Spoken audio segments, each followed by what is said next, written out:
Hey everybody, today it's Friday, October the 19th, and just a quick update on Zachary and his chemotherapy treatments and how well he's doing. So in the last video, I made the mistake of saying that he was going to get on day one 2 drugs. That was going to be a 20-minute drug and a 10-minute drug, which was on Thursday.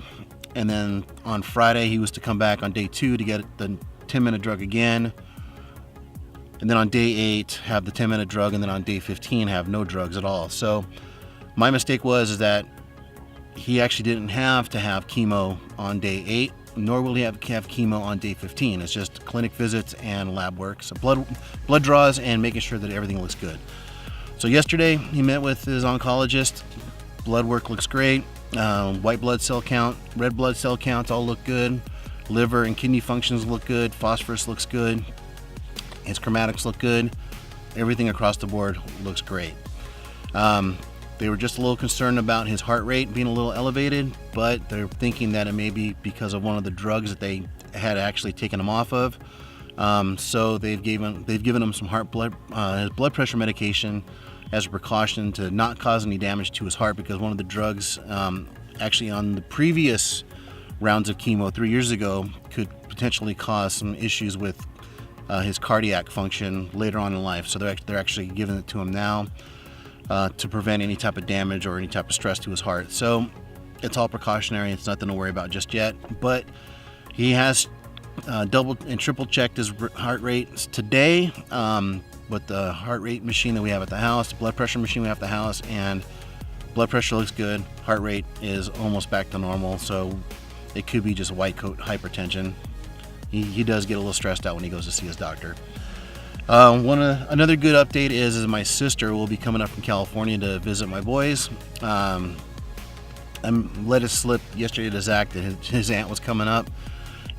He was pretty happy, pretty surprised, and I told my other son Ian, who's actually here with me right now, who's filming me right now. I let it be known to him that his aunt's coming up, and he's like, "Oh, cool!" And he's just totally surprised, but things are good. They're happy that they get to see their aunt, and so yeah. Thanks to Alaskan Airlines for helping me out with the trip. Basically what happened was I booked the trip for my sister Amanda, to come up for next week, which would be the 25th. But we were told at the time that Zach was supposed to have his bone marrow transplant. So we canceled the trip, and instead of giving me a refund, Alaskan gave me a voucher for the dollar amount for the cost of her trip. Well, we found out that she can't come up because the bone marrow transplant has been postponed. I tried to get her another airline ticket, but sadly the prices went up to $600 round trip from the $150. But luckily when I called into Alaskan, I talked to a really good representative who was able to help me out. It turns out the lady who talked to me was also a bone marrow donor, so she was really sympathetic to what was going on and was more than happy to help us out to make sure my sister could come up. So that's pretty much Zach in the last 2 weeks in a nutshell. Not a whole lot to report on, but things are looking pretty good. One of the things I wanted to talk about, or there's a couple things I wanted to talk about, which was what it's like to be a parent and a caregiver for someone who's got cancer for not the first time, but for the second time. Sure, there are plenty of people who have it a lot worse than we do. I get that. I'm not trying to dispute that. I'm not trying to discredit anything they have done or say what we're going through is worse. I'm just saying from my perspective, this is what is, for me, what the challenges have been, and also from my wife's perspective on taking care of our son Zach. First off is worrying about the financial responsibility of taking care of someone. Yeah, I got really good insurance, but what happens if people out there don't have insurance? That's the number one concern people have to worry about when dealing with anything medical related, because medical is just so expensive.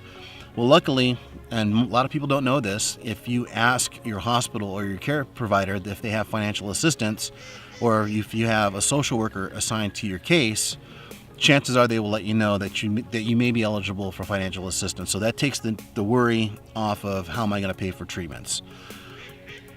The second thing that I worry about quite often is, this is just probably a parental thing, and any parent will go through this, is what could I have done to prevent this not happening the first time? Well, happening the first time, but also the second time. Sadly, there's nothing you can do about it. Sure, there are lifestyle choices people do have that may cause issues later in life, whether they're heavy drinkers, heavy smokers, have a really poor diet. But when it comes to blood disorders, there really isn't anything you can do about it. Sadly, lymphoma, leukemia, blood disorders, they're non-discriminate. They don't care who you are. They don't care what gender you are. They don't care what race you are, ethnicity, nationality, doesn't matter. It just happens because, sadly, that's your genetic makeup. So, a couple other things you have to worry about, not necessarily worry about, but you have to remind yourself constantly is drug schedules. Because not only do you have chemotherapy at the hospital or at the clinic, you also have your preventative maintenance drugs that you have to take when you're at home. Whether it's like Bactam, for example, Zach has to remember to take that a couple times a week to prevent pneumonia. He also has to remember that he has to hydrate, because everybody, for whatever reason, doesn't matter what state of being you're in, they don't drink enough water. When you're doing some heavy drugs through chemotherapy, you really have to hydrate to make sure that your liver and kidney functions don't become diminished, as well as you become nauseous, or you tend to become nauseous because of the after effects of chemotherapy. So you have to constantly remind yourself, or you have to remind that person, that they have to hydrate and eat, and then also get some exercise. As much as they feel run down, worn out, or just feel shitty in general, they have to get out and exercise, whether it's just going for a walk or whether it's just getting up and moving around. Especially with Zachary's case, where he needs to have a bone marrow transplant and he may be bedridden for a couple of weeks. Last thing he has to worry about is losing any strength because of inactivity. Some of the other things I have to worry about, as well as my wife Kelly, is making sure that he's in a good frame of mind. And the last thing we want to do is have him get upset or become unmotivated or have some type of defeatist attitude, which will actually make his battle with cancer that much more difficult. In turn, I have to make sure that I have a good game face, meaning that there are times, I'm not going to lie to you, there are times where I sit by myself, or if I'm alone somewhere and I let it get to me. Yes, it does. It brings on the feels. Yes, I do get upset. Yes, I get emotional. I'm not going to lie. I'm not going to cry. It's okay. Tough guys. It's okay to cry. If anybody out there tells you, oh, I don't cry, either they have no emotion or they're full of shit. They're going to get upset, especially if it's one of their kids or one of their loved ones. So I do my best. I have broken down. I'm not going to lie. I've broken down once or twice in front of Zach, but I do make it a point to not do that any longer, because I need to make sure that he sees everybody around him is giving him positive reinforcement to make sure that he can get through this challenge.